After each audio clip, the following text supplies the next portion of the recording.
Hello, welcome back to the Dollhouse. I am the doll. Today I'm talking about why it's so hard for men and male identified women to believe that single women who don't have children over 30 can be happy. Deliriously happy, actually. I listened to a conservative YouTuber earlier today named Lauren Chen. Here's what she had to say. I was saying, there are more of these women, these childless women, who are also largely unmarried than there ever have been before, so much so that they now have their own acronym. SYNC. But in practice, much like an incel isn't just any guy who's involuntarily celibate, there are kind of, lifestyle choices that are associated with that term. Being a SYNC, I would say, also doesn't apply to just any childless woman. Like, I don't think anybody would call a woman who is looking to get married and loves children and wants to settle down, I don't think it would be fair to call that person a SYNC. I would say instead SYNC refers to especially those women who are hashtag childless by choice. And I know I'm speaking a lot of hashtags for this video, but these people tend to like hashtags a lot. These women are very much on social media. But there's a whole subculture associated with being a SYNC. In fact, as Huffington Post writes, Urban Dictionary defines a SYNC as a female urban denizen with single income and no children. In essence, she's a young woman during a time in her life when life's current state is too fluid and ever-changing. As the SYNC SF defines her, she could be in between college and professional life, between relationships but not defined by them, or moving from one city to the next. The female SYNC may or may not be from a privileged class in the traditional sense. However, her education and employment during such a job crisis helps the SYNC prioritize what an ideal life would be and gives her a clearer picture of where she wants to go. She holds a full-time job that doesn't necessarily artistically fulfill her, but she knows responsibility often means doing something for the time being. Now, if you ask me, that sounds like a whole lot of eat, pray, love mambo jumbo, but that shouldn't surprise us. That is exactly, I guess, the core audience of who that book/movie starring Julia Roberts appeals to. But I wanted to make this video specifically to address some of the SYNC TikToks that have been going viral, at least on my social media feed, because even though these women are trying to present a strong face, like this is empowerment and this is what it looks like to be a modern woman in the 21st century, if you ask me, their lives seem pretty sad, and I don't say that to shame them or try to bully them. I'm just trying to have a real conversation with my fellow women about exactly what, as women, we should be striving for in life. And if you ask me, it's more than just a relatively padded bank account, for example. So they're calling women who are over 30, who have hit the wall, according to the red pill community. They're calling single women over 30 with no children a single income, no kids. The acronym SINK, SYNCs. I've never heard this term before today, SYNCs. And it's somewhat derogatory because when you think about a sink, you think about the kitchen, you think about things going down in it, sinking, drowning. And it's kind of like, oh, the sinks. I wouldn't call these women sinks, but these women who are happy, or they pretend to cope with being happy over 30, not having kids and not being married, they're sinks. That's something, that's kind of taunting. And I'm here to report that women over 60 who've never had kids, who've never been married, will be happy, especially in the future, because this is not the 1990s. This is not 1991, where the internet didn't exist and women couldn't find community or get the things that they would need to level up or to find men who would be interested in them. They're not just localized to that area anymore. And more than ever before, there are other ways of living that are accessible to women too. The Golden Girls way of life is more and more appealing to women as women decide not to marry and decide not to have children, or women who have married, their spouse is dead, and their children are grown. Because children don't stick around just because you gave birth to them, and husbands don't either, even if they love you. More than likely, he'll die. So feminine friendships really become easier after a certain age, when women have done what is being called decentered men, because they're old, they don't care about men anymore. They don't want to be touched like that. Most women after a certain age are not looking for the male gaze. And if they wanted it, they could still get it. If a woman wanted the male gaze, she could still get it. Toothless, one leg, bald. Baby, glamour exists and it works. You know, if we could turn Latrice Royale into Latrice Royale, it would be, it's a cinch for a woman at whatever age. So the male gaze exists. After a certain age, women don't even want it. So in old age, they will find community in retirement communities as much as they want to. There's books, there's online communities that will certainly be in greater population down the line. Zoom conferences make it talking to someone an option. There's also therapy. There's also going to get a massage. Women can come and interact with people easier than ever before. So women are not isolated the way that they once were.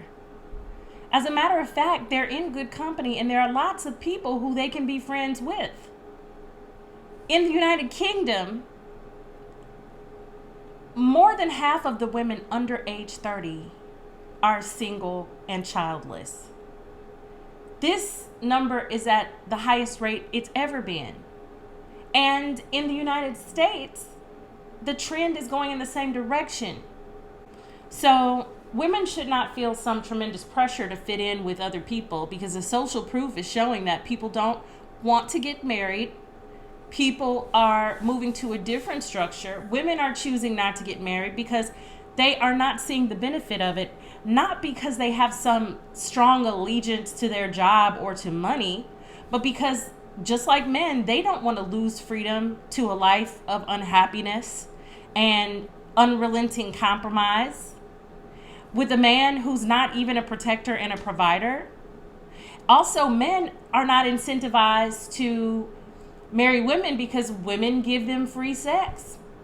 Unrealized women give them free sex, free companionship, free therapy, free approval, free comfort. You know, all of that energy that is very valuable, that gives a man an incentive to get married and to be a protector and provider, those things are missing. So now we have to come up with something else. And trying to shame women for choosing to be happy, that's not the route to take. The smart way to date these days is to deal with men who are basically your friends, who are happy to be a resource for you, a source of support. They're there to add something in your life, and you add something to theirs by giving them your approval, giving them your attention, giving them your advice, your feminine essence, your organizational, whatever it is you bring to them. Let them add value to your life. Beyond that, you don't have to deal with men unless you decide to in a relationship, or if you decide to get married. Men will always be available. So once we take the desire for the male approval or the male validation out of it, then women over 30 who have never had kids, never been married, will be feeling fantastic with how things are. Now, they may feel the biological clock ticking with the desire to have kids. This is 2024. A woman can have a child. A woman can go and sleep with a different man every night and make a baby for free. Or she can go to a sperm bank for maybe a couple $1,000. Or she can order some sperm off of a Facebook group for a couple $100. Impregnate herself. Or she could get married. Or she could adopt a kid, because just because you have a womb doesn't mean that you will be able to carry a child to term. And just because you carry a child to term and give birth to it doesn't mean that it will be more loving to you or a better child than one that you can go and adopt, that one that you can choose. So being a mother is always an option as well. Being a biological parent may not always be an option, and that's something that women have to contend with. But if a woman wants to be a mother, that option is available. Sinks, they're calling us. Single income, no kids. How about streams of income with no kids? It's easier for a woman to create streams of income when she's able to do that without the distractions and responsibilities of a relationship. A woman is most fulfilled by being of service and expanding socially and expanding spiritually. And giving birth to a man's child is not required in order for a woman to do that. That's why you see a lot of men who are divorced, they get married again. And that's what's happening. People over 40, over 30, a lot of them have been married and then they get divorced. So it's not like there's just these really long marriages. There's a whole new crop of guys signing their divorce paperwork every year. So being worried about a male's attention being fleeting should be the last thing on a woman's mind. But that's the first thing on a woman like Lauren Chen's mind, because she's very beautiful. She gets a lot of value from a male audience. She will eventually learn that she doesn't have to doubt that her feminine energy sisters have found a way to be happy without centering anyone or anything but their highest spiritual being in their lives. They don't have to center men. Centering one's highest being, God, centering the God in you, centering that yields us a life of service, a life of giving gifts, a life of sharing gifts with the world that usually yield money. Women can create income based on the things that they enjoy doing and do it all day and still go on dates with men. And if she wants, still go and, have a child, foster child, have them for a little while, adopt a child. It's just a different day and age now. This is the age of Aquarius. In order for a man to be in a woman's life these days, he has to be adding some substance or some support. A lot of men these days are feminists.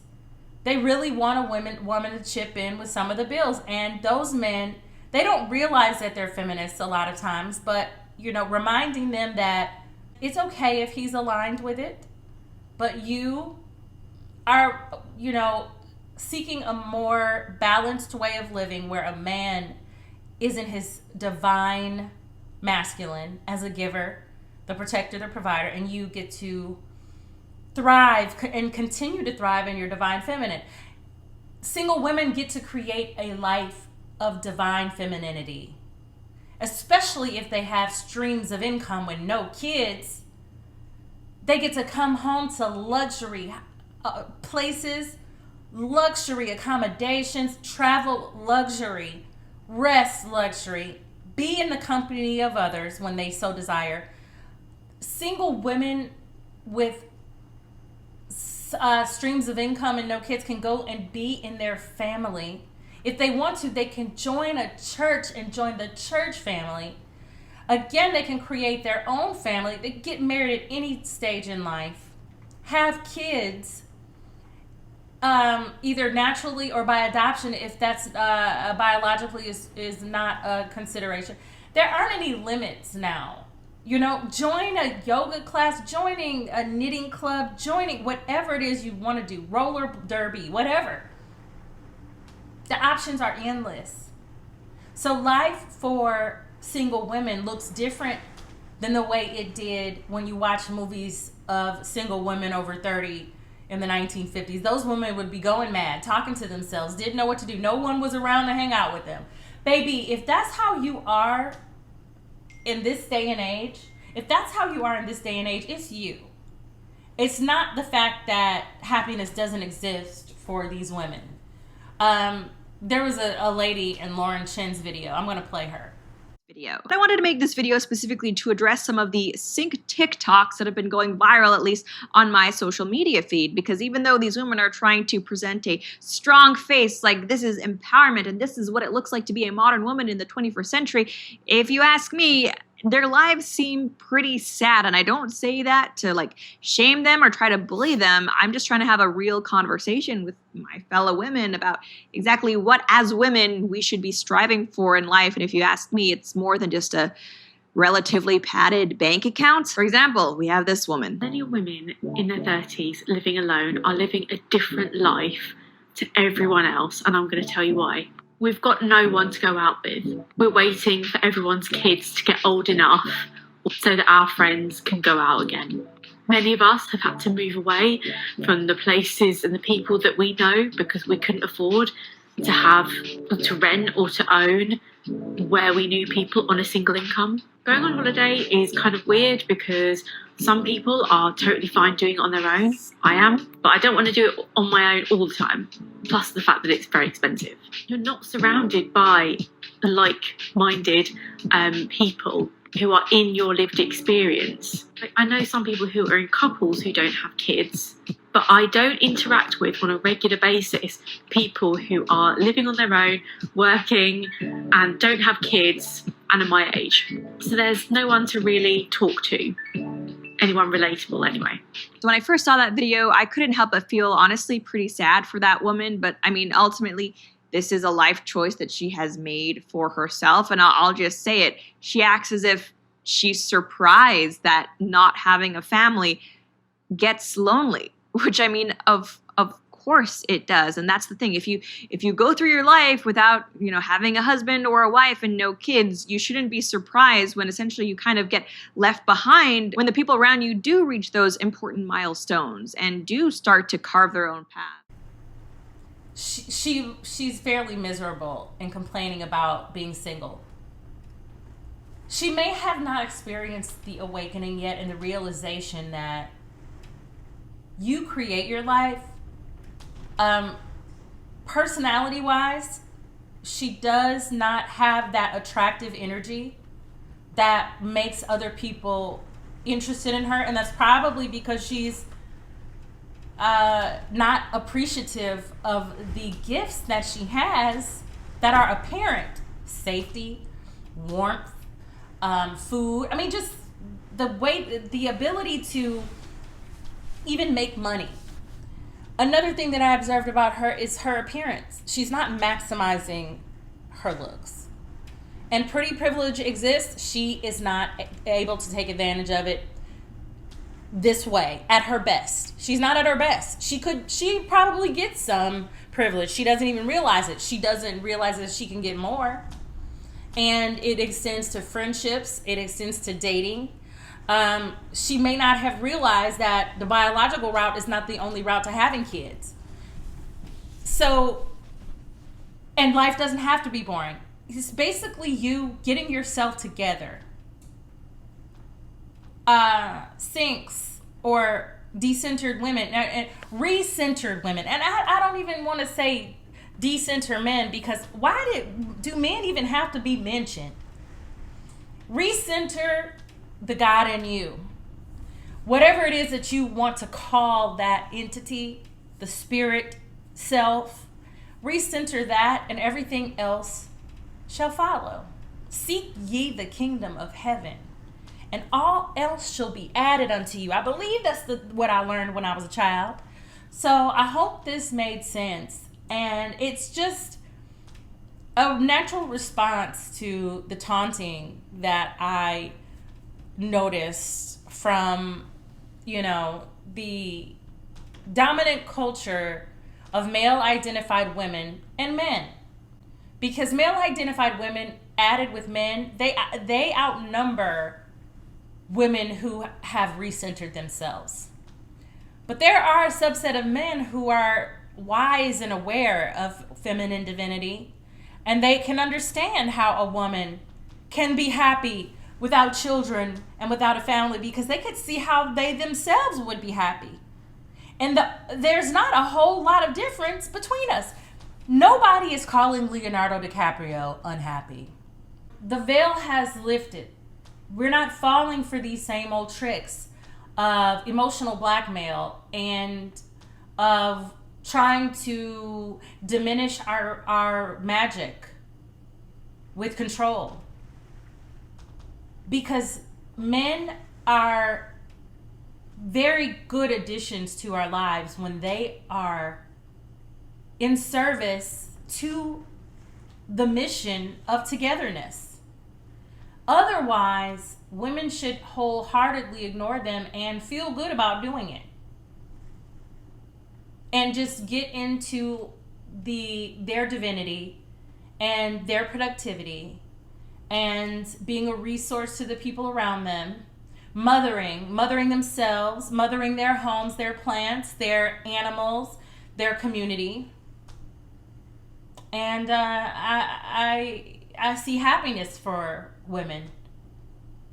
And, of course, if the sky falls and the apocalypse comes and there's a zombie warfare and we all die, nobody will be happy. So women depending on men won't even really be a factor then either. Women, get your AR-15s, honey. That's why the Second Amendment is so important, because without it, we might be a little bit more dependent on men. And also, according to yesterday's video, just knowing that men, especially single men who are very unhappy, they are dangerous. They are dangerous. So be willing and able to protect yourselves until a man comes along who is capable and trustworthy as a protector of you, your energy, and a provider of support to you, and someone who makes your life easier. Then stay focused on yourself. Don't get caught up in the heartache. So I hope this is helpful, and it has inspired you to share this video with someone else. Like it, subscribe to the channel. If nothing else, please like the video. I put in work, and that is the repayment for my effort. I really appreciate you for doing that. So I'll be talking to you again very soon.